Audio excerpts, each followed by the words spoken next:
आज के लिए आप लोग हेडिंग लगाओ एक्स्ट्रा क्वेश्चंस।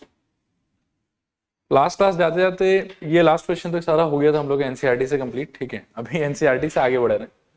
लिखो हेडिंग, लिखो एक्स्ट्रा क्वेश्चंस, एक्स्ट्रा क्वेश्चंस, ठीक है।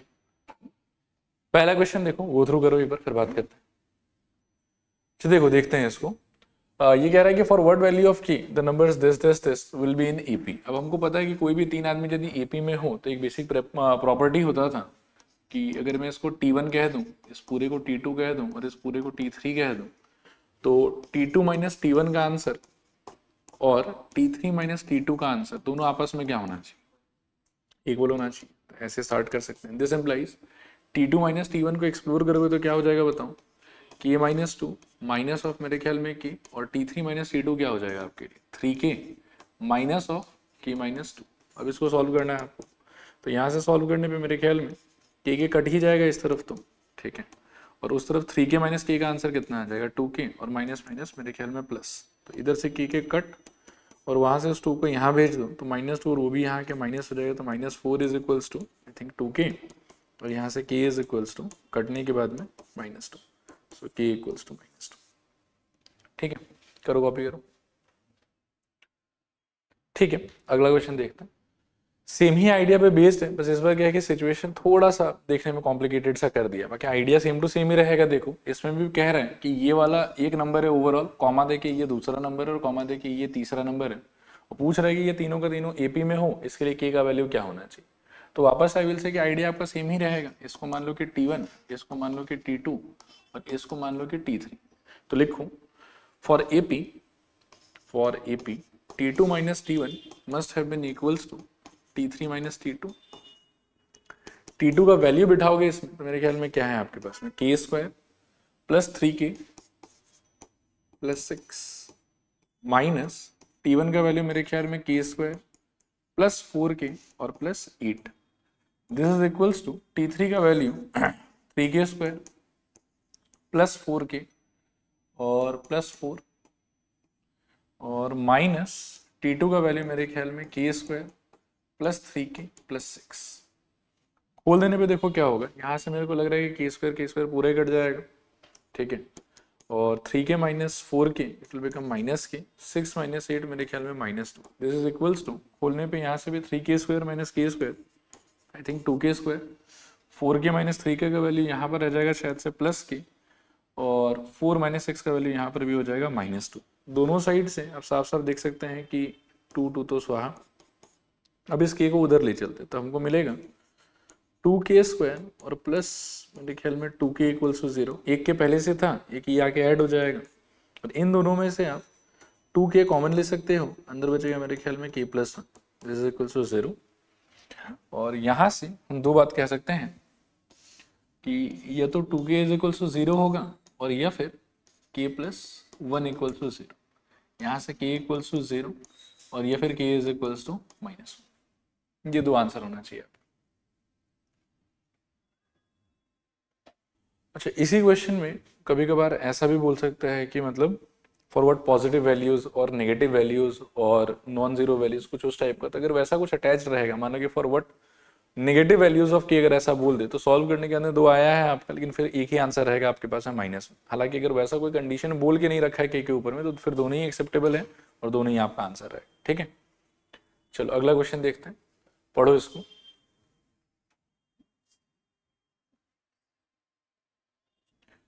देखो इसमें क्या बोला हुआ है, इसमें बोला हुआ है कि the 8th term of an AP is 0, ठीक है ना। इसका इंटरप्रिटेशन तो हमारे लिए होना चाहिए कि T8 का वैल्यू कितना हो जाएगा? 0। फिर ये हमको बोल रहा है कि prove that it's 38th term is triple of its 18th term. इसका मतलब है कि आपको 2 प्रूव करना है यहाँ पर कि T38 का answer will be 3 times of T18 का आंसर। ये आपको करके दिखाना है। ये दिया हुआ है आपको, और ये वाला चीज आपको फाइनली प्रूव करके दिखाना। अब शुरू में देखो क्या है कि जिस किसी क्वेश्चन में आपको फर्स्ट टर्म और कॉमन डिफरेंस वगैरह का आइडिया अगर नहीं हो, तो आपको हमेशा बिगिन करना चाहिए क्या चीज लेके कि let the first term be A and the common difference be D। लिखो let the first term be A and the common difference be D। Now आपको पहले से दिया हुआ है कि T8 का आंसर कितना रहेगा आपका? 0। सो T8 को एक्सप्लोर करने से ये क्या हो जाएगा बताओ? a plus 7d equals to 0। ये समझ में आता है? इसको एक बार ऐसे छोड़ दो 1। और लास्ट में सिंस मेरे को प्रूव करना है कि t38 equals to 3 times of t18, तो मैं ना एक काम करता हूँ कि ये रेशियो एक बार फाइंड करने का ट्राई करता हूँ कि t38 डिवाइडेड बाई t18 क्या आता है। अगर सॉल्व कर के यही 3 आ गया ना, तो इसका मतलब मेरा काम बन गया कि फिर t18 को क्रॉस मल्टीप्लाई कर लो, प्रूफ कंप्लीट। अब आप सोचो कि फॉर्मूले से t38 को क्या होना चाहिए, a प्लस मेरे ख्याल में 37d, और नीचे वाले का ट्राई करूं a प्लस 17d। शानदार। अभी इक्वेशन 1 के हिसाब से a प्लस 7d का आंसर 0 होना चाहिए, तो a का आंसर कितना होना चाहिए? 7d को वहां भेज दो, माइनस 7d, ठीक है ना। तो इससे अपन क्या कर सकते हैं, देखो minus 7d plus 37d divided by minus 7d और प्लस 17d। माइनस 7 प्लस 37 मेरे ख्याल में 30d, और माइनस 7 प्लस 17 मेरे ख्याल में 10d। dd दोनों में से cut, 0 0 cut, this is equals to 3। अब हम बोलेंगे कि therefore t38 divided by t18, इसका आंसर तो मेरे आया 3। So t38 is equals to 3 times of t18, ये अपना आंसर। ठीक है, अगला क्वेश्चन देखते हैं। देखो पढ़ो इसको। The ratio of 11th and 18th term is 2:3। Find the ratio of 5th and 21st term. ठीक है, लिखो। इसमें भी फर्स्ट टर्म और कॉमन डिफरेंस ये सब का आइडिया तो है नहीं आपके पास में, तो पहले ये लिख लो कि let the first term be A and the common difference be D. Let the first term be A and the common difference be D. Now according to question मेरे को ये दे रखा है कि t11 divided by t18 is equals to कितना, 2/3। This implies t11 का formula क्या होगा, a प्लस 10d, और t18 का फॉर्मूला क्या होगा, a plus 17d। This is equals to कितना, 2/3। दिस एम्प्लाइज 3 को क्रॉस मल्टीप्लाई करो तो I think 3a plus 30d is equals to कितना आ जाएगा बताओ, 2a प्लस 17 इंटू 2 34d। बहुत बढ़िया। अभी 2a को यहाँ ले आओ, 30d को वहाँ ले चलो, तो 3a माइनस 2a का आंसर a, और 34 माइनस 30 का आंसर 4d। इसको आप कुछ मार्क करके रख लो, इक्वेशन नंबर 1। ठीक है, अब आप बताओ कि आपको किस किस टर्म का रेशियो पूछा है, 5 और 21। तो आप लिखो now t5 upon t21 is equal to क्या हो जाएगा बताओ, फॉर्मूला के हिसाब से a plus 4d divided by बोलो a प्लस 20d। अब अगर वैल्यूज डालते हो आप तो a की जगह पर क्या डाल सकते हो, 4d, तो 4d प्लस 4d, और नीचे क्या आ जाएगा बताओ, 20d। ऊपर अल्टीमेटली कितना आएगा बोलो, 8d, और नीचे अल्टीमेटली कितना आएगा बोलो, 24d। dd दोनों में से कट, और 8 का 1 और 24 का 3, तो अल्टीमेटली आंसर आपका हो जाएगा 1/3। ठीक है, ठीक है। नेक्स्ट देखते हैं। अभी ये एक आइडिया है, थोड़ा इस पर बात कर लेते हैं, ठीक है ना। पहले अलग से दिखा देता हूँ, फिर अपन बात करेंगे। ऐसे रैंडमली कुछ एक ऐसा नंबर्स का कलेक्शन बताओ जो एपी में होना चाहिए। किसी छोटे नंबर से स्टार्ट कर लो, मान लो कि 2 से स्टार्ट करो और कॉमन डिफरेंस को 3 रखो। बोलो तो नंबर्स क्या क्या आ सकता है, 2, 5, और बोलो, और बोलो, और बोलो, और बोलो, और बोलो, और बोलो। रुक जाओ, काउंट करो तो कितना टर्म है, 1 2 3 4 5 6 7 और 8। इसमें एक और अटैच कर लो, कितना आ जाएगा, 26। अब कितना हो गया, 9। इस सिचुएशन में मैं अगर आपसे पूछूं कि मिडिल टर्म कौन सा है, ठीक है, तो मिडिल टर्म का मतलब होगा कि सिंस टोटल 9 टर्म है तो टोटल टर्म को हमेशा हम n से डिनोट करते हैं, ठीक है ना। और इस सिचुएशन में कितना आ रहा है मेरा टोटल टर्म, 9, राइट। तो 9 एक ऑड नंबर है कि इवन नंबर है, पहले ये गेस कर। इसमें n = 9 आ रहा है विच इज ऑड, ठीक है ना। तो जब कभी भी आपके पास में total number of terms odd quantity में होगा तो मिडिल टर्म बस एक ही होगा, ठीक है। और वो एक कौन सा होगा मैं आपको बताता हूँ। उसका 2 तरीका है सोचने का। या तो ये फॉर्मूला आप याद रखो कि n+1 divided by 2th term, ठीक है ना। अभी इसके हिसाब से सोचोगे तो टोटल टर्म का वैल्यू 9 आया है, 9+1/2 का आंसर कितना आ जाएगा, 10/2 यानी कि 5th टर्म।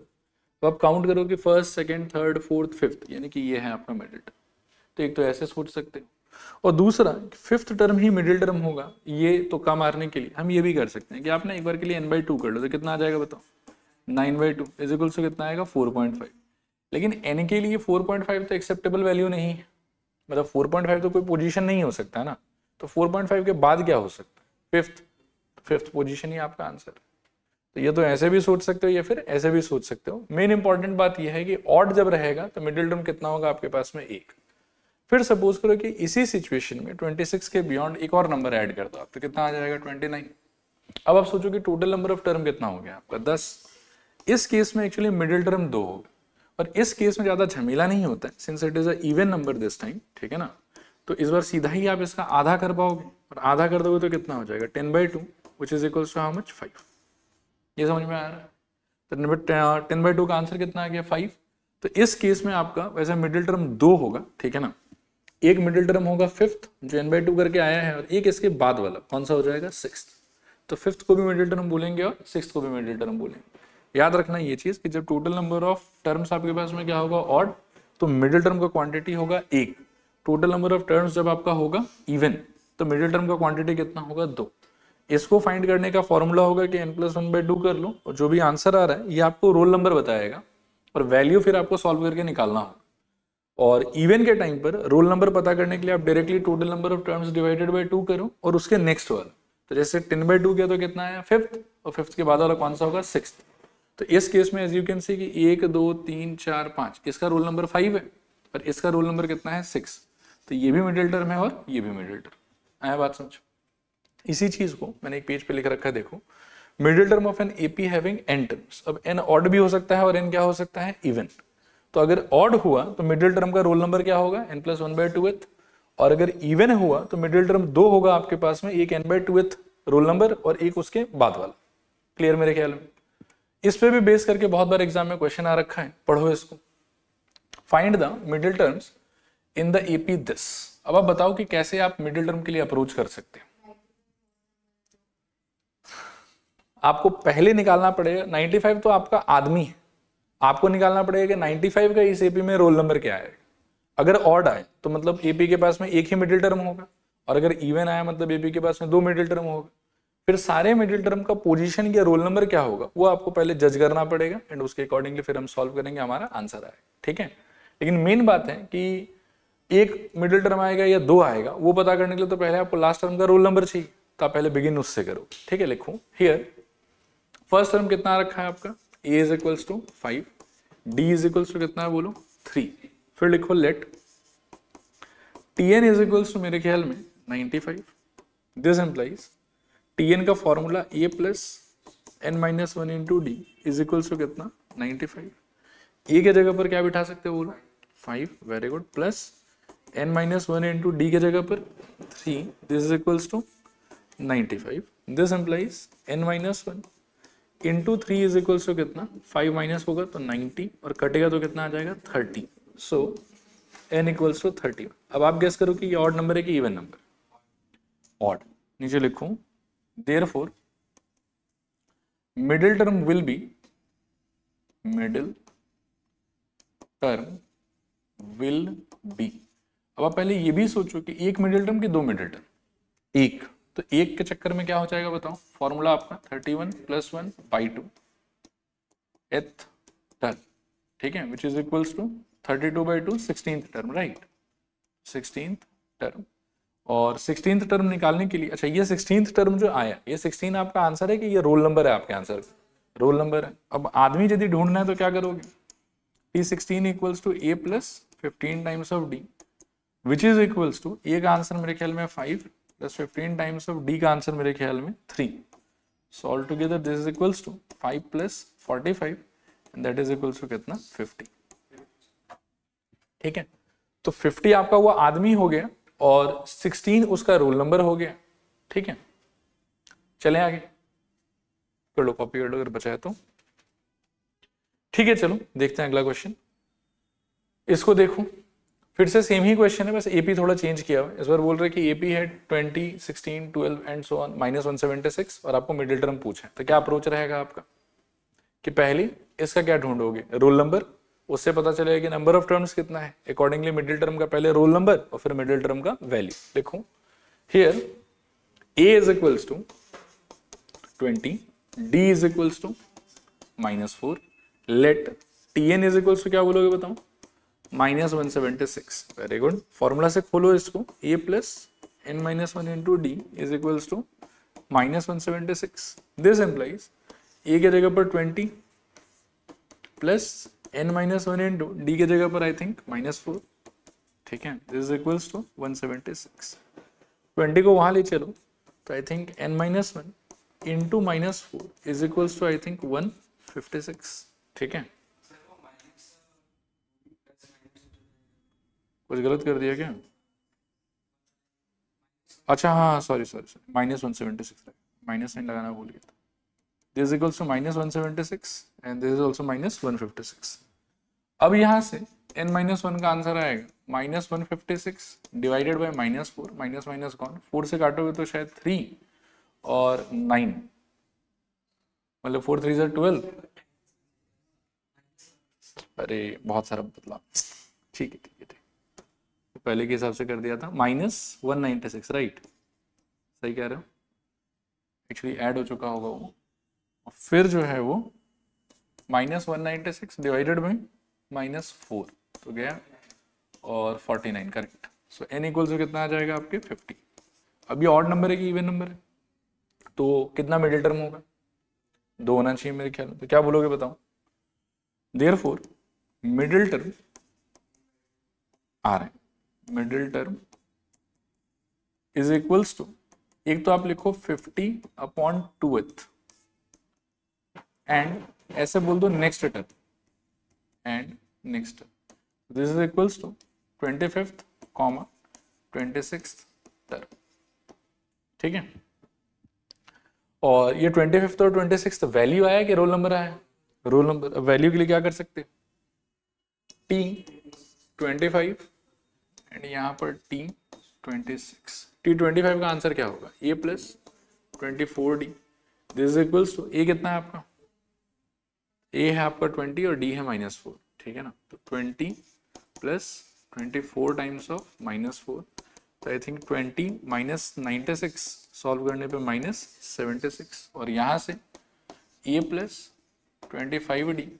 हालांकि मैं एक बात बोलूं, यदि कॉमन सेंस यूज करेंगे, फॉर्मूला तो लिख दिया लेकिन इसके बाद वाला टर्म ही तो होना चाहिए, तो इसी में आप कॉमन डिफरेंस को एक बार ऐड कर दो, तो उतना माथा मत लगाओ सॉल्व करने का, और सीधा आंसर कितना हो जाएगा आपका -80, क्योंकि कॉमन डिफरेंस आपका -4 है, तो ऐड करोगे तो वो -80 हो जाएगा, चलेगा। अच्छा नेक्स्ट आप देखो ये वाला, इस टाइप का क्वेश्चन अपन ने एनसीईआरटी में भी किया था, ये बस क्या कि स्ट्रक्चर थोड़ा चेंज हो जाएगा। लास्ट क्लास का जो फर्स्ट क्वेश्चन था जिसमें मैंने आपको सिखाया था कि एसएन अगर दिया हुआ रहे तो एपी आपको कैसे ढूंढना चाहिए, ये एग्जैक्टली उसी आइडिया पे बेस्ड क्वेश्चन है, बस एसएन का जो एक्सप्रेशन है वो थोड़ा सा अटपटा सा, करेंगे बात इसके ऊपर में भी। देखो इसमें क्या बोला हुआ है, in an AP the sum of first n terms is this, यानी कि ये एसएन का वैल्यू है। फिर ये कह रहा है कि फाइंड द nth टर्म, ठीक है, and hence find the 20th term, ठीक है। तो 20th टर्म हो चाहे nth टर्म हो चाहे जो भी हो, वो फाइंड करने के लिए आपको क्या क्या चीज का जरूरत पड़ेगा, ए का और डी का, अगर एक बार वो मिल जाए तो बात खत्म, ठीक है। तो आप ऐसे स्टार्ट करो इसमें, here Sn is equals to, we can say कि it is half of 3n square plus 7n, half of 3n square plus 7n। अगर याद है तो मुझे गाइड करो कि अब मुझे नेक्स्ट क्या करना चाहिए। एक बार 1 डालूंगा तो इधर S1 लिखूंगा और वहां फॉर्मूले में 1 डालूंगा तो हाफ ऑफ क्या, 3 टाइम्स 1 का square plus 7 times of 1, solve करने पे हाफ ऑफ 3 प्लस 7 का आंसर 10, और सॉल्व करने पे कितना आ जाएगा 5। और T1 T2 में इंटरप्रिटेशन अगर सोचो तो S1 किसको रिप्रेजेंट करता है, अकेला T1 को, तो टेक्निकली T1 का आंसर आपका कितना आ गया 5, चलेगा। फिर आप क्या करोगे कि इसी फॉर्मूले में n के जगह पर अब क्या बिठाओगे 2 बिठाने पे देखो क्या होगा, इधर हाफ और यहाँ बिठा के शायद 3 टाइम्स ऑफ 2 का स्क्वायर प्लस मेरे ख्याल में 7 times of 2, this is equals to half 3 into 2 का स्क्वायर मेरे ख्याल में 12 और प्लस 7 इंटू 2 का value 14, so this is equals to half into इन दोनों का सम 16, और सॉल्व करने पे कितना आ जाएगा 8। फिर से गलत कर दिया क्या, अरे दिस इज 26 करेक्ट, और सॉल्व करने पे कितना आएगा 13। अब आप सोचो कि S2 का इंटरप्रिटेशन क्या है, T1 T2 ये सब के टर्म्स, तो मेरे ख्याल में सही कह रहे हो, T1 plus T2। So ultimately T1 plus T2 अपने आया है 13, और T1 ऑलरेडी कितना है वो था 5, तो यहाँ यदि बिठा दोगे तो क्या होगा 5 plus T2 equals to 13, so T2 equals to कितना 8। ये समझ में आया, ठीक है। और इसमें मैं बोलूँगा कि कुछ ऐसा प्रूफ तो नहीं करना कि ये AP है, ये है, वो है, ठीक है ना। तो अगर मेरे पास में T1 T2 आ गया तो इमीडिएटली और क्या निकाल सकता हूँ, कॉमन डिफरेंस निकाल सकता हूँ, और A तो यही हो गया मेरा। तो देयरफॉर आई विल से कि यार A इक्वल्स टू कितना हो गया मेरे 5, और D इक्वल्स टू कितना हो जाएगा मेरे 8 माइनस 5, करेक्ट। तो वो कितना आ जाएगा बोलो 3। अब यहाँ से आप देख लो कि आपको क्या क्या चाहिए, आपको nth टर्म चाहिए था और 20th टर्म चाहिए था। तो पहले Tn निकाल लो, फॉर्मूला क्या होगा A plus n minus 1 into D, और वैल्यूज अगर डालोगे तो क्या हो जाएगा, A के जगह पर 5 और plus n minus 1 into D के जगह पर कितना था 3, सो 3 खोल दो इसको, तो 5 plus 3n minus 3 that is equals to 3n plus 2, और 20th टर्म भी चाहिए था आपको, तो T20 इज इक्वल्स टू क्या हो जाएगा A plus 19d, this is equals to A के जगह पर शायद 5 और 19 टाइम्स ऑफ 3, सॉल्व करने पे 5 प्लस ये कितना हो जाएगा 57, और ऐड कर दोगे तो शायद से 62, ठीक है। ये आपका आंसर चलेगा, ठीक है। आगे चलते हैं फिर, अगला क्वेश्चन आप इसको पढ़ो एक बार, इस पे आप लोग 5 स्टार लगाओ, नॉट बिकॉज की बहुत टफ क्वेश्चन है, जस्ट बिकॉज की एक नया आइडिया मैं आपको भी समझाऊंगा, ठीक है। यहाँ कुछ लैंग्वेज बोला हुआ है, पहले बोल रहा है कि the sum of first 7 terms of an AP is 63। इसका मैं बहुत ही आसानी से साफ साफ मतलब समझता हूँ कि S7 इक्वल्स टू 63, ठीक है। And the sum of next 7 terms is 161। इसका मीनिंग थोड़ा सा ट्रिकी है, मैं बताता हूँ। आप इसको ना थोड़ा अच्छे से देखो, और यही इस क्वेश्चन में सीखने लायक चीज। टोटल मेरे ख्याल में ठीक है, पहला 7 टर्म, बाद का 7 टर्म, सब मिला के 14 टर्म्स का बात चल रहा है।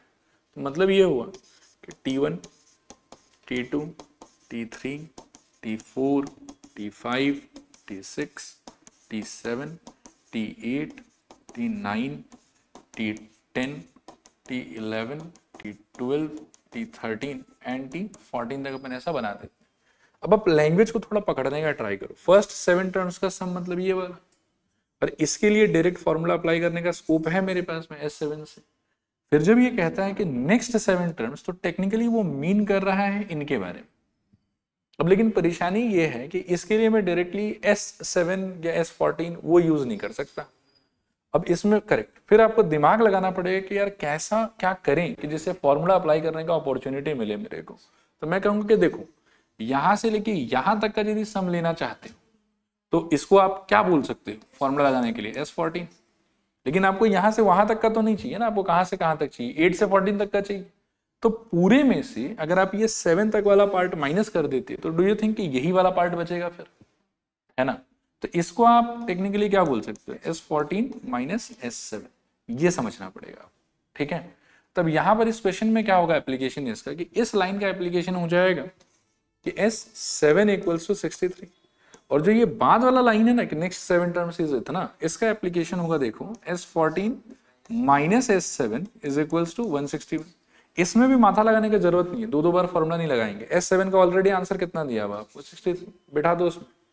तो S14 is minus 63 is equals to 161, इसको वहां भेज दो। तो S14 इक्वल्स टू क्या हो जाएगा बोलो, ऐड हो जाएगा ये वाला 120 और 124 शायद, क्या 124, चलेगा, क्लियर है। अच्छा सॉरी 224, मैं भी गलती कर रहा हूँ, 224 अभी चलेगा। अब इसका फॉर्मूला खोलेंगे, इसका फॉर्मूला खोलेंगे और ट्राई करेंगे कि उन दोनों में से ए और डी को सॉल्व कर ले। एन तो पता ही है मेरे को, चलो लिखो, आप लोग भी लिखो। अभी इसको खोलोगे तो क्या हो जाएगा बताओ, ये मैं नए पेज पे कर लेता हूँ कि नाउ S7 इक्वल्स मेरे पास 63 है, खोलने पे I think 7/2 whole thing into क्या twice a plus 6d is equals to 63। 7 63 कटेगा शायद कितना 9, और 2 क्रॉस मल्टीप्लाई करोगे तो 2a plus 6d is equals to I think 18, और 2 से सबको सिंप्लीफाई कर लोगे तो a plus 3d is equals to I think 9। ये हो गया आपके लिए इक्वेशन नंबर 1। और अगला सिचुएशन आपको मिला था कि S14 इज इक्वल्स टू 224, तो S14 को आप खोलो, 14/2 होल देंगे इनटू ट्वाइस a प्लस मेरे ख्याल में 13d इज इक्वल्स टू 224। ठीक है, ये काटोगे तो शायद 7 और 7 से ये भी कट सकता है शायद 32। सो खोल देने पे ये होगा 2a plus 13d is equals to 32। ठीक है, और इसको आप मार्क कर सकते हो इक्वेशन नंबर 2।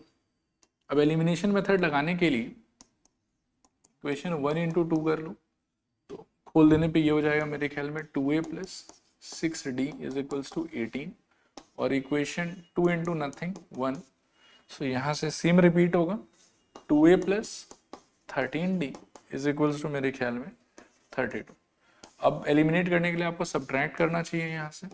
ठीक है, तो ये नेगेटिव, ये वाला भी नेगेटिव और ये वाला भी शायद नेगेटिव, कट गया ये वाला। 6 माइनस 13 माइनस 7d, और 18 माइनस 32 तो माइनस 14 शायद, नहीं तो माइनस माइनस गया 7 14 गया, और d इक्वल्स टू आपको मिल गया 2। अब इक्वेशन 1 यूज कर लो और d इक्वल्स टू 2 बिठा दो, तो a plus 3 times of 2 is equals to I think 9, this implies a is equals to 3। ठीक है, तो वैसे a और d ही पूछा था, ये कुछ और पूछा था 28th टर्म ना, तो a और d आने के अंदर वो तो कोई मुश्किल काम नहीं है। t28 इज इक्वल्स टू क्या हो जाएगा a plus 27d, so a का आंसर 3 और प्लस 27 टाइम्स ऑफ d का answer 2, so 3 plus 54 this is equals to 57। चलो अगला क्वेश्चन देखो। देखो यहाँ पर क्या है, एक तो बहुत ही सुंदर बात बताया हुआ है कि फर्स्ट टर्म कितना है 2, तो इसको तो डायरेक्टली आप a इक्वल्स टू 2 बोल सकते हैं। आगे आपसे कह रहा है कि the sum of first 5 terms, इसको तो मैं समझता हूँ S5 का बात चल रहा है, is 1/4 of sum of next 5 terms. पहले 5 था और 5 लोगे तो कहां तक चले जाओगे, 10 तक। और नेक्स्ट जब भी ऐसा वर्ड यूज किया रहे तो यहाँ पर भी हमने देखा था कि नेक्स्ट वर्ड यूज करने के चक्कर में ऐसा एक्सप्रेशन बनता है। ठीक है, तो इस बार पहले 5 और फिर नेक्स्ट 5, मतलब कहां तक जाना है, 10 तक। और फॉर्मूला कैसे बनेगा, S10 माइनस S5 लिखूं, a is equals to 2। According to question we can say कि S10 minus S5 is equals to, अच्छा नहीं गलत बोल रहा हूं, सम ऑफ फर्स्ट 5 टर्म्स यानी कि S5 is equals to 1/4 of sum of next 5 terms यानी कि S10 माइनस S5। देखो ये क्लियर है कि नहीं क्लियर, चलेगा। Sum of first 5 terms is equals to 1/4 of sum of next 5 terms. ठीक है, 2 सेकंड थोड़ा सा कैलकुलेशन का तरीका देखना। एक तरीका ये भी हो सकता है कि आप दोनों पे डायरेक्टली फॉर्मूला लगा दो, लेकिन थोड़ा लंबा हो जाएगा उससे। ऑन कॉन्ट्ररी एक चीज आप क्या ट्राई कर सकते हैं कि 4 को पहले क्रॉस मल्टीप्लाई कर लो, तो 4S5 हो जाएगा यहाँ पे, this is equals to S10 minus S5। S5 तो सेम है ना दोनों में, तो 2 जगह फॉर्मूला मत लगाओ, यहाँ ले आओ उसको, तो ये क्या हो जाएगा बताओ, 5S5 is equals to S10। आगे बढ़ो यहां से, सॉल्व करो इसको, तो ये क्या हो जाएगा बताओ, 5, अब ब्रैकेट के अंदर 5/2 होल्डिंग इनटू ट्वाइस a, तो ये तो पता है आप 2 इंटू 2 प्लस S5 था, तो ये हो जाएगा 4 टाइम्स ऑफ मेरे ख्याल में d, bracket close, this is equals to, इस तरफ है S10, so I will say कि 10/2 फिर ट्वाइस a यानी कि 2 इंटू 2 और प्लस 10 टर्म्स का है तो मेरे ख्याल में 9, और फिर कॉमन डिफरेंस को हम d कह सकते हैं। ठीक है, अब यहां से देखो क्या हो जाएगा, ये 5 इंटू 5 करो तो I think 25/2 holding into 4 plus 4d and this is equals to, एक बार काटो मत, 10/2 और ये हो जाएगा मेरे ख्याल में 4 प्लस 9d। अब दोनों साइड से जो जो कट रहा है काटो उसको धीरे धीरे, तो 2 और 2 कट गया शायद, और 5 से अगर काटोगे तो 5 5 से 25, 5 2 से 10, इस 5 को यहाँ अंदर, 2 को वहां अंदर, 5 को अंदर ले जाने पे मेरे ख्याल में 20 plus 20d, this is equals to, उसको अंदर ले जाने पे 8 प्लस 18d। ठीक है, अभी 20 को वहां 18 को यहाँ, तो 20 माइनस 18 कितना 2d, this is equals to 8 minus 20 कितना -12, so d is equals to I think -6 हो जाएगा। ठीक है, तो हमको क्या क्या फाइंड करना था इसमें, find the sum of first 30 terms and also find its 20th term. तो ठीक है, डी आ गया मेरा, ए है ही मेरे पास, और अगर सम ऑफ 30 टर्म्स चाहिए तो क्या हो जाएगा बताओ, एस 30 फॉर्मूला के हिसाब से 30/2 into 2 times of first term plus 29 times of common difference. Common difference कितना था आपका, -6, तो 29 टाइम्स ऑफ -6। सॉल्व करने पे ये कट के आ जाएगा शायद से 15 इज इक्वल्स टू 15, और ब्रैकेट के अंदर में 4 और इनका प्रोडक्ट 180 और उससे एक कम, तो मेरे ख्याल में -172 क्या, एक बार चेक कर लो तो -172 रहना चाहिए शायद, और फिर 15 इंटू शायद से ये हो जाएगा -168। ठीक है, एक बार पहले चेक कर लो कि सारा राइट है कि नहीं है यहाँ पे। रुको, ये वाला थोड़ा सा यहाँ पे प्रोडक्ट में गलत सोच रहा था शायद, तो ये हो जाएगा आपके -174, और उसके चक्कर में ये कितना हो जाएगा आपके -170, और अब ये प्रोडक्ट चेक करो कितना आ रहा है। So this is equals to -2550, ये आंसर रहना चाहिए। अच्छा, इसका एक पार्ट और रह गया है कि 20वां टर्म भी चाहिए इसको, अब वो निकाल के दिखा देते हैं। तो t 20 इज इक्वल टू कितना हो जाएगा, a plus 19d। So this is equals to, a कितना था आपका 2 ना, सो 2 प्लस 19 इंटू -6, तो ये आ जाएगा शायद 114, 2 माइनस 114 माइनस 112, ऐसा कुछ होना चाहिए। ठीक है, ठीक है, आओ देखते हैं अगले क्वेश्चन को, पढ़ो। ये भी एग्जाम्पलर से है, अच्छा क्वेश्चन है। In an AP of 50 terms, total 50 term है उसके अंदर में, सम ऑफ फर्स्ट 10 टर्म्स इज 210, इसका इंटरप्रिटेशन S10 इक्वल्स टू 210, इसमें तो कोई परेशानी नहीं। फिर ये कह रहा है कि the sum of last 15 terms is इतना, इसका इंटरप्रिटेशन मजेदार है, क्या होगा इसका मीनिंग बताओ।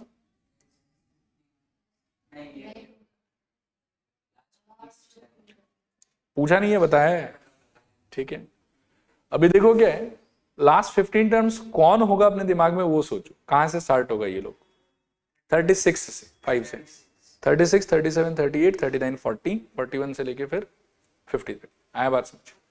तो इस लाइन का इंटरप्रिटेशन मेरी अंडरस्टैंडिंग के हिसाब से होना चाहिए कि S पूरा ले लो 50 माइनस S 35 तक हटाना होगा आपको, तो ही 15 टर्म आ सकता है। ठीक है, इज इक्वल्स टू 2565। देखो ये आइडिया कितना क्लियर होता है, आया समझ, पक्का। चलो लिखो, let first term is equals to a, लिखो let first term is equals to a and common difference equals to d। Let first term is equals to a and common difference is equals to d। फिर now S10 आपको कितना दिया हुआ है, 210, तो S10 is equals to 210, इसको explore भी कर लेते हैं, 10/2, सो इनटू कितना, twice a plus 9d is equals to 210, तो 0 0 पहले स्वाहा, 2 को क्रॉस मल्टीप्लाई करोगे तो शायद से 2a plus 9d is equals to 42। ये हो गया इक्वेशन नंबर कितना, 1। चलेगा मेरे ख्याल में। फिर इसके बाद में ये वाला सिचुएशन है, लिखो again S50 minus S35 is equal to कितना, मेरे ख्याल में 2565। ठीक है, खोलने पे S50 का क्या हो जाएगा बताओ, 50/2 होल्डिंग इनटू कितना, 2a plus 49d, correct, minus ये हो जाएगा 35/2, 35/2 होल्डिंग इनटू कितना, 2a plus 34d is equals to कितना, 2565। तो ध्यान से सुनना, इन दोनों में से कॉमन क्या ले सकते हो, या एक काम करो, चलो पहले वो 2 कॉमन आएगा ना, और वो 2 डिनोमिनेटर में आएगा शायद, तो क्रॉस मल्टीप्लाई कर सकते हैं। ठीक है ना, और 2 इस पे आगे जब लगेगा तो क्या हो जाएगा, इसका डबल, तो 2500 का डबल 5000 और 65 का डबल 130, तो 5130, 5130। सो राइट हैंड साइड में तो मेरे पास में आ जाएगा 5130। ठीक है, एक बार लिखना मत, इसको थोड़ा ध्यान से सुनना, इजी है वैसे तो।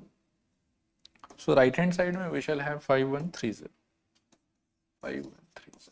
और लेफ्ट हैंड साइड में क्या होगा देखो,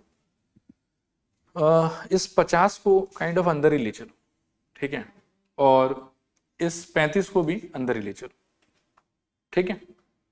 तो क्या हो जाएगा बताओ, 50 अगर अंदर जाता है तो 100 ही करेक्ट।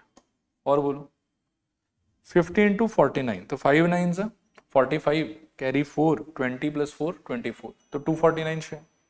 सही कह रहा हूँ क्या? अच्छा 2490, ठीक ही कह रहा हूँ शायद, 450 नहीं, हाँ अच्छा हाँ 2450, ठीक है ठीक है ठीक है ठीक है, प्लस 2450 करेक्ट। और ये कितना रहेगा डी, माइनस माइनस इसका सोचो तो क्या आएगा, एक सेकेंड, कितना आ रहा है बताना। 35 इंटू 2 है मेरे ख्याल में 70 और डी वाला पार्ट कितना हो जाएगा, हाँ 890 पक्का, 70, रुको मैं 11 ठीक लग रहा है, प्लस 1190 डी, ठीक है ऐसा कुछ। अभी जब खोलोगे तो 100 ए माइनस 70 ये कितना हो जाएगा बताओ, 30 सही, और 2450 माइनस 1190 करके बताओ कितना आ रहा है, ध्यान से ध्यान से। तो यहां से आ जाएगा मेरे ख्याल में plus 1260 d is equals to 5130, तो वो तो वैसा ही रहेगा, 2 क्रॉस मल्टीप्लाई कर दिया था। अब सबसे पहले मुझे लगता है कि 0 काट दो सब में से, 10 से डिवाइड कर दिए, और फिर शायद 3 से भी उड़ जाएगा कि ये लोग, लग तो रहा है शायद, नहीं 3 से 1, ये वाला शायद से 42, और ये वाला शायद से 3 1 जा 3, फिर 3 7 जा 21, और फिर 3 1 जा 1 171, ठीक है। So a plus 42d is equal to कितना आ रहा है 171, चलेगा यहां तक। अब इसको इक्वेशन 2 ऑलमोस्ट डन, ये 1 है ये 2 है, और मेथड ऑफ एलिमिनेशन अगर लगाते तो उसको ए के बगल में 2 बना देने से सही हो जाएगा। देखो क्या हो जाएगा, इक्वेशन 1 इंटू नथिंग, तो 1 implies 2a plus 9d equals to 42, तो 2a plus 9d is equals to 42, and equation 2 into 2 implies मेरे ख्याल में 2a plus 84d is equals to 170, 342 होना चाहिए शायद, नहीं हाँ 342। अब इसको करना पड़ेगा अपने को सबट्रैक्ट, ठीक है, तो ये माइनस, ये भी माइनस, और ये भी माइनस, तो ये वाला तो स्वाहा, और ये कितना आ जाएगा 75 क्या, माइनस 75d, और इधर शायद माइनस 300, तो सुंदर सा डी आ गया 2, माइनस माइनस गॉन, और 7, अच्छा नहीं 2 तो नहीं होगा शायद, 4 आएगा शायद, इज इक्वल्स टू 4, ठीक है। तो डी आपका 4 आ गया। अब इसको सस्ते वाले इक्वेशन में डाल दो, कौन सा सस्ता लग रहा है, 2 डालो। So equation 2 implies a plus, मेरे पास में था 42d ना, तो 42 into 4 is equals to, it was 171, so a plus 160 और 8 168 शायद is equals to 171 is equals to 3। एक बार ये चेक कर लो, ये ठीक आ रहा है ना, लग तो ठीक ही रहा है, ठीक है, और उधर जाके 3 आएगा, सो अल्टीमेटली ए आ गया अपना 3 और डी आ गया अपना 4। अब अपन देखेंगे कि भाई पूछा क्या था अपने से, ए 3 और डी, थोड़ा पीछे आते हैं, पूछा था कि एपी बता दो, तो ठीक है आ गया एपी। एपी क्या हो जाएगा बताओ, 3 7 11 15 ...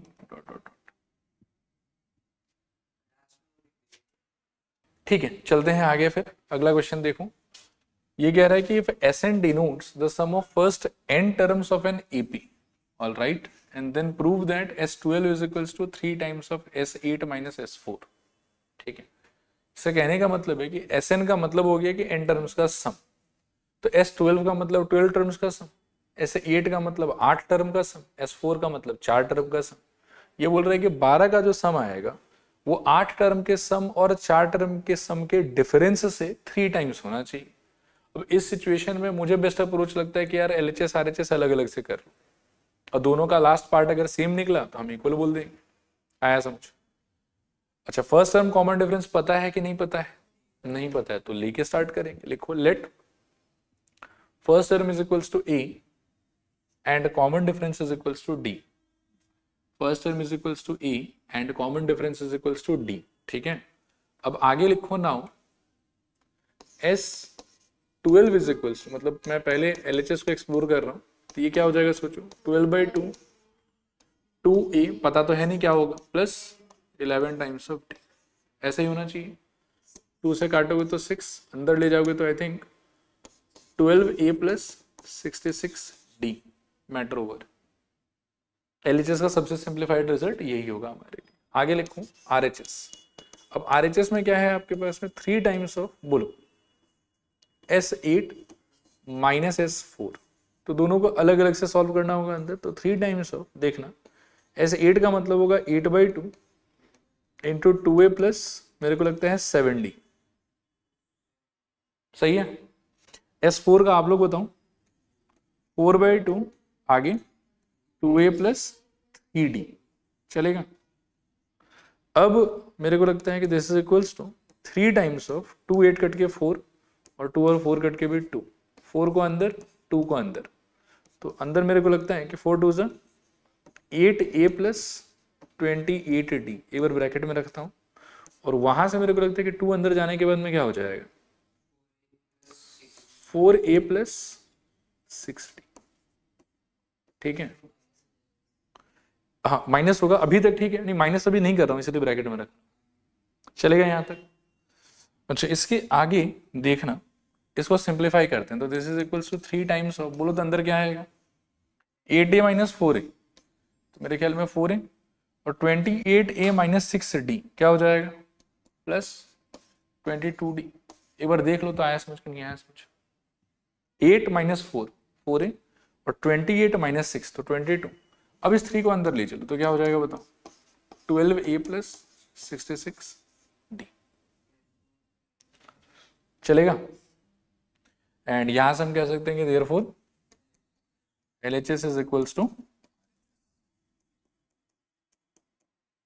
क्लियर।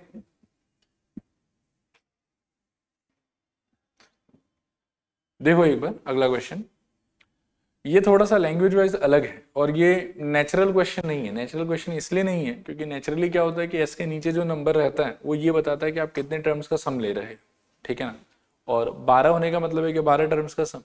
इसमें लेकिन सिंबल्स का स्पेशल मीनिंग डिस्क्राइब किया हुआ है। ये कह रहा है कि S1 का मतलब है sum of first n terms, S2 का मतलब है 2 टर्म का सम नहीं 2n टर्म्स का सम, और S3 का मतलब है 3 टर्म्स का सम नहीं 3n टर्म्स का सम ऑफ अ सिंगल एपी। एक कोई एपी है उसी का n टर्म्स 2n टर्म्स और 3n टर्म्स अपने को लेना है, और symbols would be S1 S2 and S3 respectively. और फिर मेरे को प्रूव करना है कि ये वाला हो। तो जैसे इसमें प्रोसीड किया हमने कि LHS RHS अलग अलग से किया, इसमें भी हम LHS RHS अलग अलग से करेंगे, लेकिन मीनिंग ध्यान से दिमाग में रखते, ठीक है। चलो लिखो let first term be a, first term be A and common difference be D, first term be A and common difference be D। एक बार मैं बोलूंगा कि पेन छोड़ दो, मेरे को करते हुए देखो आप लोग इसको अच्छे से, है ना। S1 का मेरे को आप याद दिलाओ कि सवाल के हिसाब से इंटरप्रिटेशन क्या है, और मैं एक बार स्ट्रक्चर भी देख लेता हूँ। स्ट्रक्चर ऐसा है ना, तो एक काम करता हूँ कि S3 से स्टार्ट करता हूँ क्योंकि LHS में खाली S3 है, ठीक है ना। तो LHS में I will try to find S3, और S3 का मीनिंग क्या है बताओ 3n टर्म्स का सम। तो इसका टेक्निकली मीनिंग हो जाएगा कि हम 3n को ढूंढ रहे हैं। दिस इज इक्वल्स टू क्या होगा बताओ 3n number of terms by 2 into क्या 2a प्लस ना प्लस नंबर ऑफ टर्म्स ये है आप 3n minus 1 into D, confuse मत करो, ठीक है। और मुझे लगता नहीं कि इससे ज्यादा कुछ कर पाएंगे आप इसका, ऐसे छोड़ देंगे, चलेगा। अब हम फोकस करेंगे अपने RHS। RHS क्या है वो देखो आप एक बार पहले तो, 3 times of S2 minus S1, ठीक है ना। तो 3 times of S2 minus S1 meaning 3 times of S of 2n minus S of n। एक बार लिखना मत, मुझे बताते रहे। 3 टाइम्स ऑफ, इसका मीनिंग बताओ मेरे को, 2n बाई 2 और बोलो 2a प्लस 2n टर्म्स है यहाँ पे, तो 2n minus 1 into D, correct. और बगल वाले का क्या हो जाएगा, n बाई 2 और बोलो 2a plus n minus 1 into D, bracket close, ये ब्रैकेट क्लोज, चलेगा।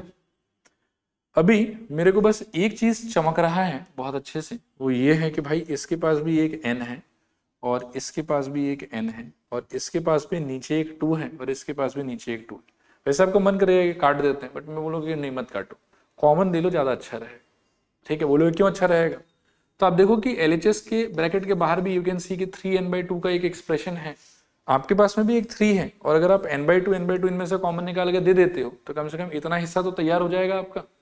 आ रहा बात समझ, तो इसीलिए मैं n/2 ना निकाल के बाहर कॉमन कर दूंगा। अब देखना कि क्या हो यहाँ के बाद में, this is equals to n/2 बाहर चला गया तो 3 इंटू n/2 और ब्रैकेट के अंदर ये 2 अभी भी पड़ा हुआ है ऊपर वाला, तो 2 इंटू ये जैसे है वैसे रहेगा, वेल से कि 2a प्लस, और d को भी चाहो तो खोल दो तो 2nd माइनस डी, ऐसा माइनस इस वाले में तो मेरे को लगता है कि पूरा n/2 बाहर चला गया, तो क्या आएगा बताओ, ब्रैकेट के अंदर में 2a प्लस d को चाहो तो अंदर ले लो तो क्या हो जाएगा nd और माइनस डी, ब्रैकेट क्लोज, ये ब्रैकेट पे क्लोज, चलेगा। अब आप प्यार से इस 2 को अंदर ले चलो और सबको खोल दो पूरा, so this is equals to 3n/2, इसको अंदर ले जाओगे तो 4a plus 4nd minus 2d, minus से उसको खोलोगे तो माइनस 2a माइनस nd और प्लस d, ऐसा कुछ चलेगा, ठीक है। यहां तक कुछ गलत कर दिया क्या, अच्छा हाँ nd छूट गया, सॉरी, ये थोड़ा ध्यान से कर देता हूं, 2a और माइनस nd, चलेगा अभी। अब आप इसको ध्यान से देखो और सोचो कि कौन कौन सिंप्लीफाई हो सकता है, तो मुझे लगता है कि 4a 2a हो सकता है, माइनस 2d प्लस d हो सकता है, और 4nd माइनस nd हो सकता है। कुल मिला के क्या बचेगा सोचो, 3n/2, 4a माइनस 2a कितना आ जाएगा 2a, 4nd माइनस nd कितना आ जाएगा प्लस 3nd, और minus 2d plus d minus d, थोड़ा बस इसको सजा के लिखना है अब आपको, 3n/2 और 2a प्लस 3n माइनस 1, इसमें से d कॉमन, ये आपका आंसर, देखो मैच कर, और इसके नीचे वही therefore LHS equals to RHS।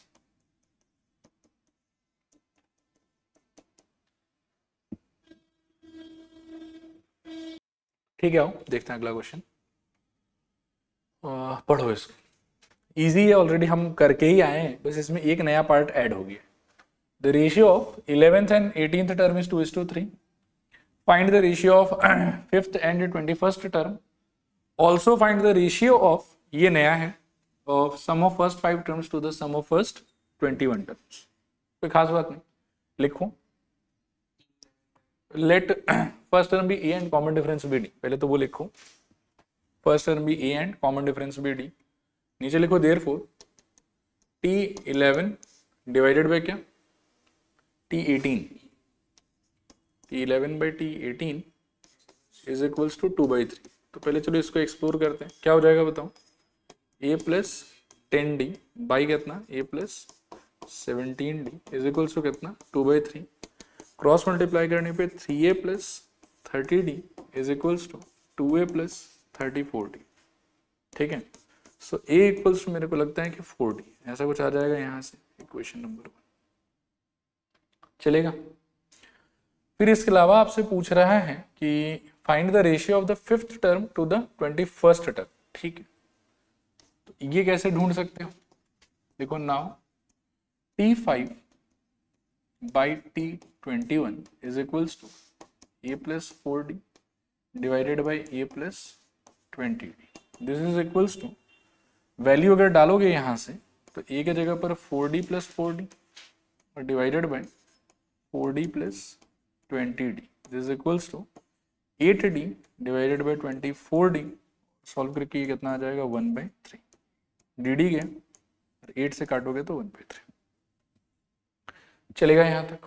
अच्छा रुक जाए यहाँ पे कि और भी कुछ चाहिए इस पर, और भी कुछ चाहिए, क्या चाहिए वो सोचना होगा कि सम ऑफ पहला 5 term divided by sum of पहला 21 टर्म।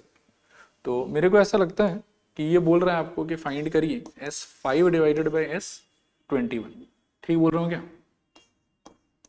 S5 का क्या होगा सोचो formula, I think 5/2 holding into 2a plus 4d और नीचे क्या होगा बताओ 21/2 होल्डिंग इनटू 2a प्लस बोलो 20d। 2 नीचे वाला तो स्वाहा, ऊपर से बचा 5/21 और इन दोनों का अलग से कार्यक्रम कर लो आप।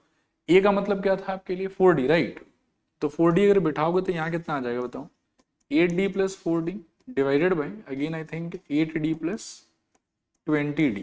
ठीक है, सॉल्व करने पे 5/21 इनटू ऊपर से आ जाएगा शायद से 12d और डिवाइडेड बाय नीचे से मेरे ख्याल में 28d। यहाँ से dd गॉन और शायद आप काट सकते हो थोड़ा सा, किससे काट पाओगे 4 से शायद, तो 3 और 7 और थोड़ा और कटेगा शायद 3 से यहाँ पे, ये भी 7 हो जाएगा, तो ऑल टुगेदर आई थिंक 5/49 ये आपका आंसर है। देखो पहला ये जो रिजल्ट मेरे को मिला था a इक्वल्स टू 4d, उसको अपन ने यहाँ यूज कर लिया, मैं साइड में लिख भी देता हूँ फ्रॉम 1। ठीक है ना, तो a के जगह पर 4d बिठाया, 4d बिठाते 80। ठीक है, ठीक है चलो इसको देखो, इस पे भी आप 3 स्टार लगा सकते हो। ठीक है, मतलब क्वेश्चन बहुत इजी है बट सिंप्लीफिकेशन का जो तरीका है वो फॉर द फर्स्ट टाइम आप देखोगे इस क्वेश्चन में। ऐसा करें, ये क्या है, क्या ये क्या बोल रहा है बताओ, तो अजीब सा बात बोलता है p times pth term q times qth term. ठीक है, then show that its p plus qth term is 0। ठीक है, एक एक करके सोचते हैं। p टाइम्स pth टर्म मतलब p into t p, q times qth term मतलब q into tq, p plus qth term मतलब t p plus q is 0 मतलब इक्वल टू 0। क्वेश्चन बोल रहा है कि भाई ये और ये लोग हैं आपस में इक्वल, और वो अगर है तो ये प्रूफ करके बताओ।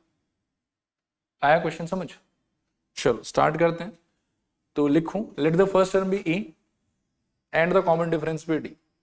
Late the first term be A and the common difference be d. अब लिखना according to question.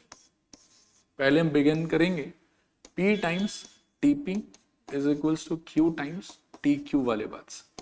This implies, एक बार लिखना मत, मुझे करते हुए देखो इसको थोड़ा सा। TP का ओपनिंग बता सकते हो A plus P minus 1 into D, और TQ का बताओ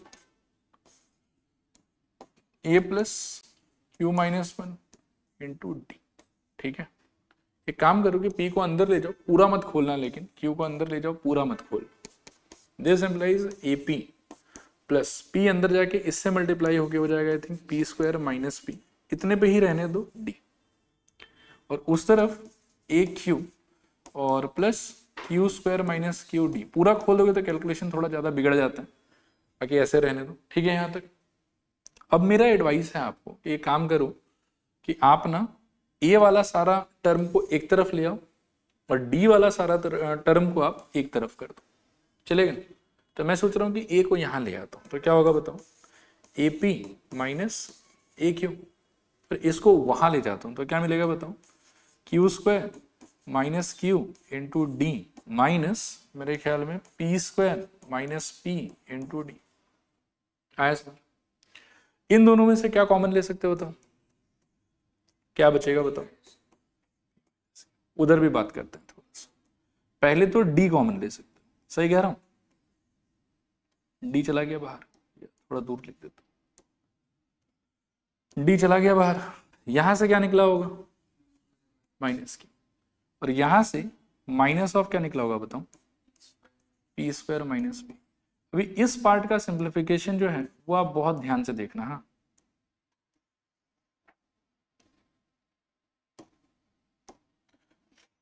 कुछ लिखना विखना मत, बस मुझे करने दो और देखो, इजी है लेकिन दिमाग में बिठाओ इसको। दिस इज इक्वल्स टू, मुझे लगता है Q square minus Q minus p square और प्लस पी, ब्रैकेट क्लोज, चलेगा।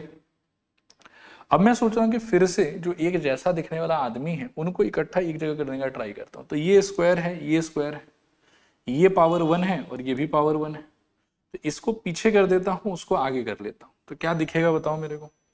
और लेफ्ट में तो कोई चेंज नहीं, a times of p minus q, ऐसे कैसे पड़ा रहेगा, यही लिख देता हूँ। ए इंटू यहाँ पर आ गया p minus q is equals to, ये हो जाएगा q square minus p square minus q plus p. समझ में आ रहा है पक्का? ये वाले पे आपको लगता है कि ए स्क्वायर माइनस बी स्क्वायर लग जाएगा, ए प्लस बी इंटू ए माइनस बी, ठीक है। और इसमें से मैं सजेस्ट कर रहा हूं कि एक माइनस साइन कॉमन ले लेना, तो सोचना तो क्या निकलेगा। ऐसा सब कुछ करने के बाद मुझे लगता है कि ए इंटू यहां से क्या निकलेगा, ए माइनस, यहां से आपको मिलेगा दिस इज इक्वल्स टू, बोलो क्या, ब्रैकेट के अंदर, सही कह रहे हो, Q plus P into Q minus P, बहुत शानदार, सेकेंड, क्यू माइनस पी, और इन दोनों में से मेरा सजेशन है कि एक माइनस कॉमन ले लो, तो क्या बचेगा, क्यू माइनस पी, ठीक है, और ब्रैकेट क्लोज, यहां क्या आ जाएगा बताओ, ठीक है। अब मेरा क्वेश्चन है आप लोगों से कि इस पूरे में से क्या कॉमन आ सकता है। दोनों में क्यू माइनस पी दिख रहा है आपको, वेरी गुड, तो देखना ध्यान से क्या हो जाएगा। This implies a into p minus q, this is equals to q minus p, पूरे में से कॉमन, अंदर इन दोनों में से क्यू माइनस पी चला गया, आपके पास बचा क्यू प्लस पी, ठीक है, और इसमें से क्यू माइनस पी चला गया, माइनस लेकिन अभी भी है ही, तो -1, ठीक है, आया समझ, चलेगा। अब एक मैजिक देखना, मैजिक को भी समझो, ये हम कोऑर्डिनेट में बहुत बार हमने देखा है। 5 - 3 डिवाइडेड बाय 5 - 3 का सोचोगे ना तो आंसर होता है 2/2 विच इज इक्वल्स टू 1। लेकिन कभी कभी ऐसा भी मिलता है हमको कि 5 - 3 डिवाइडेड बाय 3 - 5 मिलता है, तो 2 डिवाइडेड बाय -2, इसका आंसर कितना होगा, मतलब a - b सेम सेम होगा तो दोनों को काट के हम 1 लिख देंगे, और एक a - b होगा और दूसरा का फॉर्मेट b - a हुआ तो काट के हम क्या लिखेंगे, -1। तो इस सिचुएशन में क्या कर सकते हो सोचो। अब आपको बताना है मुझे कि ये वाला सेम सेम कि सेम सेम बट उल्टा फॉर्मेट, उल्टा फॉर्मेट, तो कट के 1 आना चाहिए कि -1 आना चाहिए, -1। तो इसको इधर से काटो, इसको इधर से काटो, और बदले में एक -1 यहाँ पे, ठीक है।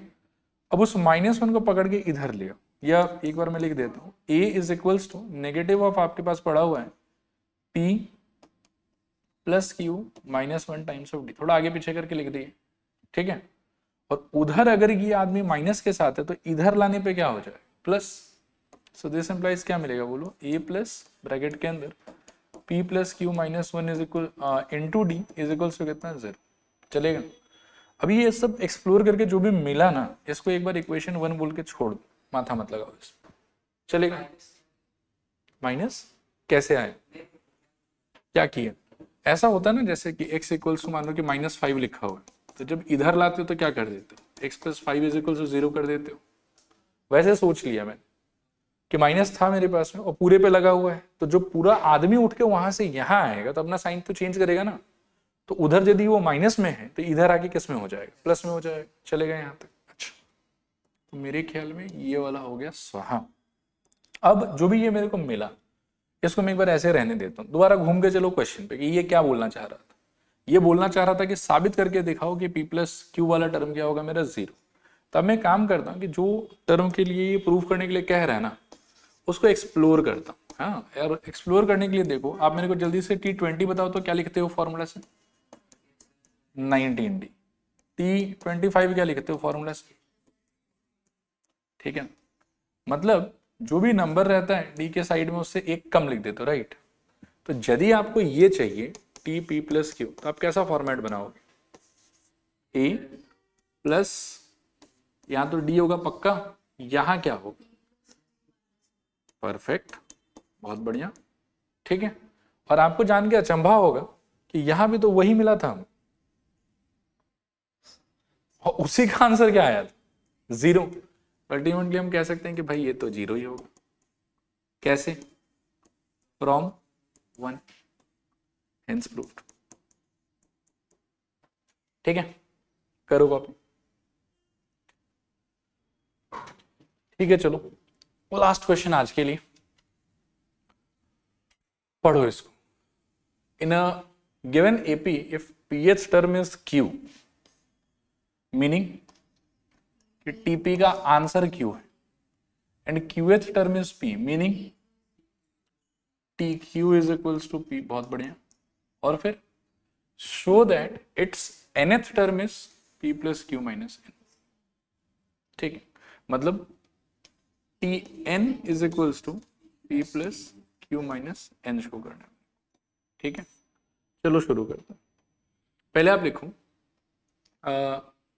Late the first term be e and common difference be d। Let the first term be e and common difference be d। फिर टी पी का आंसर क्या दिया हुआ आपको, क्यू, राइट। और टी पी का फॉर्मूला क्या होना चाहिए था, a plus p minus 1 into D is equals to q. ठीक है, इसको आप मार्क कर लो इक्वेशन नंबर 1। फिर टी क्यू का आंसर आपको कितना दिया हुआ है, p. This implies a plus q minus 1 into D is equals to मेरे ख्याल में पी। ठीक है, और इसको मार्क कर लो इक्वेशन नंबर 2।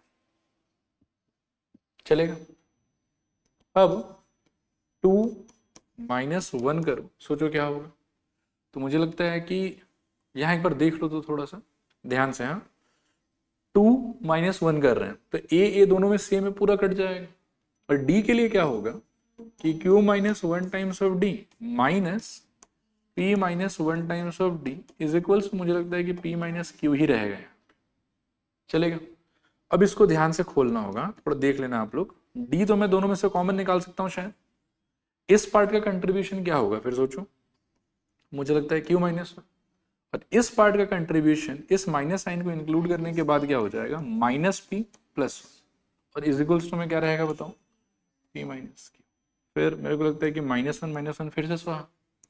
फिर से देखो, पिछली बार जो समझाया था उस बात का शायद यहाँ पर हम यूज कर पाएंगे। This is equals to p minus q. अब देखो कि ये दोनों सेम की फॉर्मेट ऑपोजिट, फॉर्मेट ऑपोजिट, तो आंसर 1 की माइनस 1, तो ये कट के क्या आ जाएगा बताओ, I think minus. So d equals to कितना आ गया, माइनस। अब डी जब आपके पास में आ गया तो आई विल से कि आप ना ए ढूंढने का ट्राई करो। इक्वेशन 1 में बैठा दो, तो a plus p minus 1 into d का आंसर कितना आया था, -1 इज इक्वल्स टू क्यू। ठीक है, सॉल्व करने पे इस माइनस से खोलो इसको, तो I think minus p minus minus plus 1 is equals to q. और सबको उस तरफ ले जाओ तो a is equals to p वहां जाके पॉजिटिव, क्यू ऑलरेडी पॉजिटिव था, और 1 वहां जाके -1 हो जाएगा। ठीक है, चलेगा यहाँ तक। अब ये आपके पास में ए आ गया और ये आपके पास में डी भी आ गया ना। अब आपको क्या चीज के लिए प्रूव करना था वो आप रिकॉल करो। तो आपको शायद टी एन के लिए प्रूव करना था। ठीक है, तो चलो तो एक्सप्लोर करते हैं फॉर्मूले से कि टी एन का वैल्यू होना क्या चाहिए। Now t n is equals to a plus n minus 1 into d. A कितना है आपका, पी प्लस क्यू माइनस 1 और plus n minus 1 into d कितना था आपका, -1। खोलो तो इसको, so p plus q minus 1 खोलोगे तो minus n minus minus plus 1। चलेगा। अब यहां से -1 प्लस 1 गॉन, और आपके पास बचा p plus q minus n. ये आपका आंसर। ठीक है, चलो आज के लिए इतना ही।